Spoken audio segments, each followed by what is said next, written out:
If your Dell XPS 17 turns on but is stuck on a black screen, we will troubleshoot Windows startup problems, repair boot files, use Windows recovery, and command line fixes to restore your laptop without the need to reinstall Windows. A lot of errors pertain to this problem, and we're going to go ahead and jump into what should hopefully be a pretty straightforward process, guys. And we're going to go ahead and jump right into it. So first thing I'd recommend doing would be to actually go ahead and boot to the troubleshooting utility on Windows 11. So if you do a hard power off 3 times in a row, Windows should automatically attempt to launch the startup repair utility. And if it doesn't find anything, it will give you the option to select advanced settings, in which case it will take you to a screen that looks like this. Now, if it does not take you to a screen that looks like this, or you're unable to get to that, you can also download the Windows 10 Media Creation Utility, or Windows 11. They probably will make a creation utility for Windows 11 at some point. And it doesn't really matter, you can actually run the Windows 10 utility on Windows 11 as far as I'm aware. And you should be able to run the troubleshooting utilities built in within it. So you just would go ahead and download it to an ISO file and then burn it to a DVD or USB. It'd have to be about 4 gigabytes or more. It couldn't be a small USB flash drive, and it couldn't be a CD. It'd have to be a DVD. And then you boot your computer from it. So depending on the computer manufacturer, you'd have to tap a different key on your keyboard in order to launch that menu, in order to select what boot drive you want to go off of. So it could be anything between the escape key, F2, F8, F12, for example. And those are the function keys on the top of your keyboard. So you may have to just do a little bit of trial and error. Shouldn't take you more than a couple minutes. Googling it would probably be best before you even begin. But anyway, we're ready to go ahead and jump right into it. So we're on the choose an option page. So these will look very similar whether you're booting from it directly within Windows itself, or if you're plugged in a USB flash drive with the media creation utility installed and you selected the recovery option. So when you are setting up your Windows 11 installation or Windows 10, depending on the drive you're using, there should be an option to repair your computer in the bottom left corner of the dialog window, one of the first screens that comes up. You go ahead and select that, and then it would take you to a troubleshooting screen like you see here. And you want to go ahead and select troubleshoot, reset your PC, or see advanced options. And then there are going to be a whole bunch of options in here that we're going to explore in today's video. The first one, we're going to actually go underneath advanced options and then select startup repair, fix problems that keep Windows from loading. So go ahead and select that first.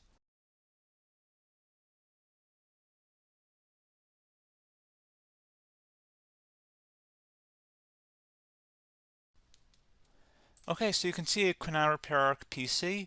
That was our first option we could try. Something else, if we go back into advanced options here and then select troubleshoot, we're going to go underneath advanced options again. You can go ahead and actually access safe mode by selecting startup settings.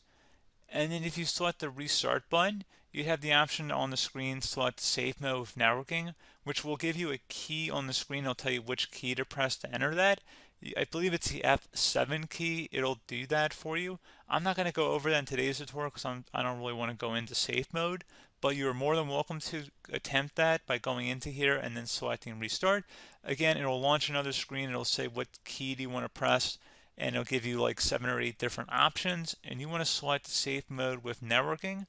There's also an option for a command prompt too, but that's going to be something we're going to cover later in this video, and we don't even have to go through that in order to access it. So that's why I'm not going to really push for that, because unless you know exactly what's causing the problem, you probably don't need to go into safe mode.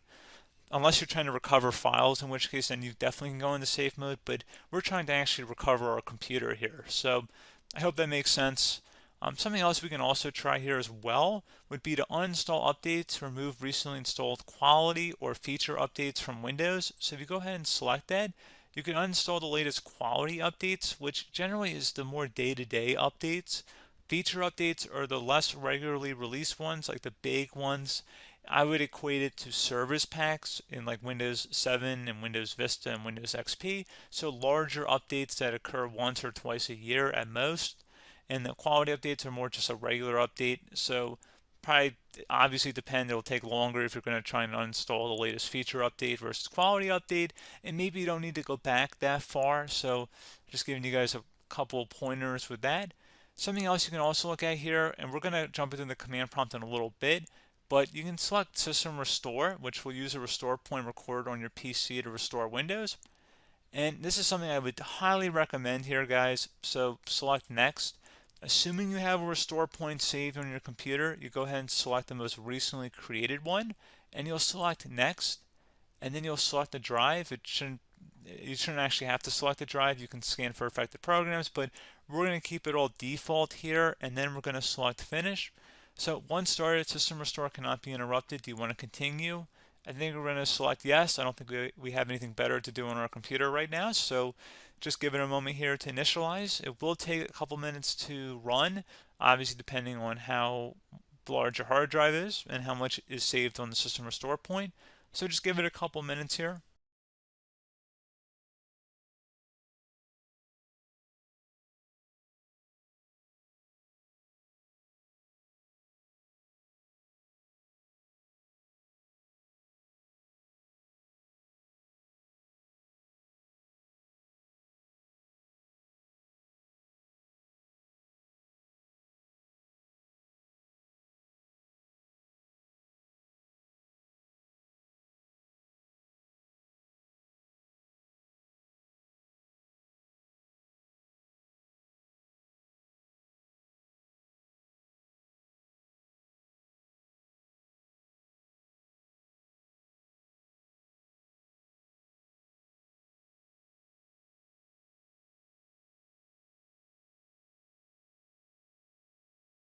Okay, so you can see the system has been restored successfully. We're going to go over a couple different methods in addition to that if that did not work. So I'm just going to pause the video and we're going to start back on the recovery screen that we started with. Okay, so a couple other things we can try here too. If you go back into troubleshoot, you can select reset your PC while you choose to keep or remove your personal files and then reinstalls Windows. You can select to keep my files, which will remove apps and settings but keeps your personal files. You can also select remove everything, which will remove all of your personal files, apps, and settings.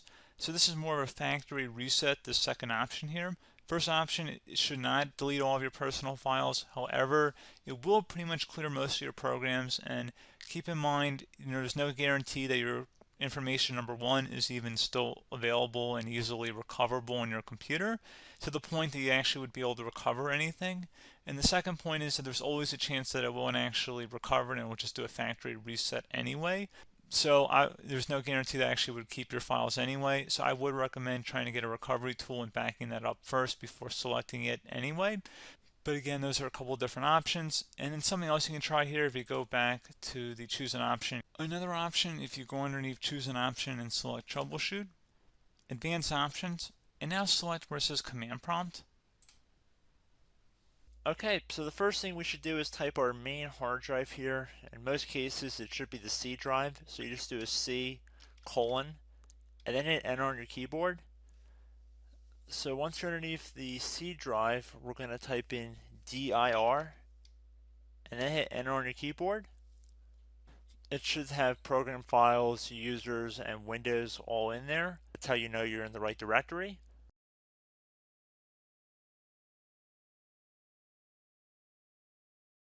In some cases, it might be the D drive as well, so just keep that in mind.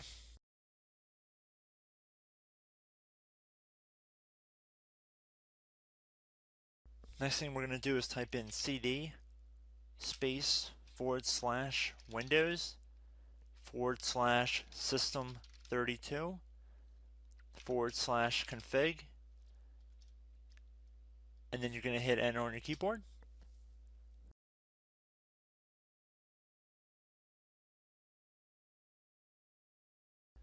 So now you're going to type md space backup.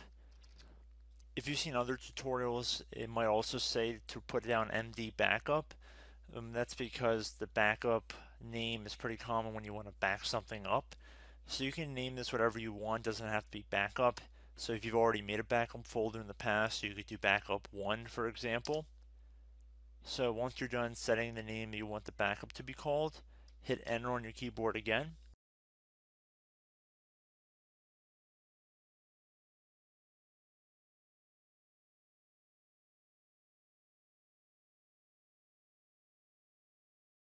At this point you want to type copy, C-O-P-Y, space, then you want to do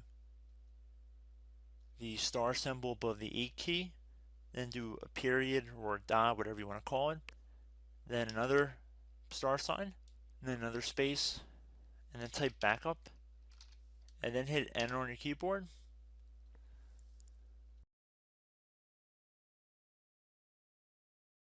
Now you want to type cd reg back, REGBACK, and then hit enter on your keyboard. So now that we are under the reg back, so now you want to type dir again, and then hit enter.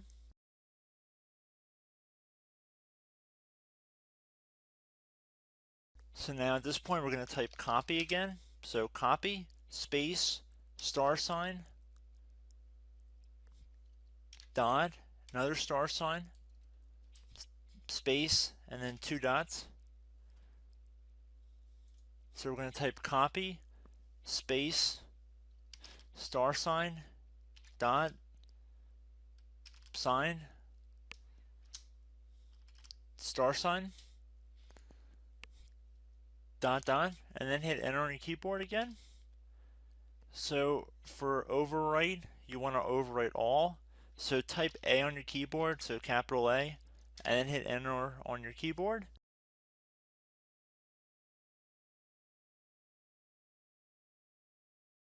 So at this point you should be good to go. You can close out of the command prompt window, and if you accidentally continue to Windows 10, you should be all set.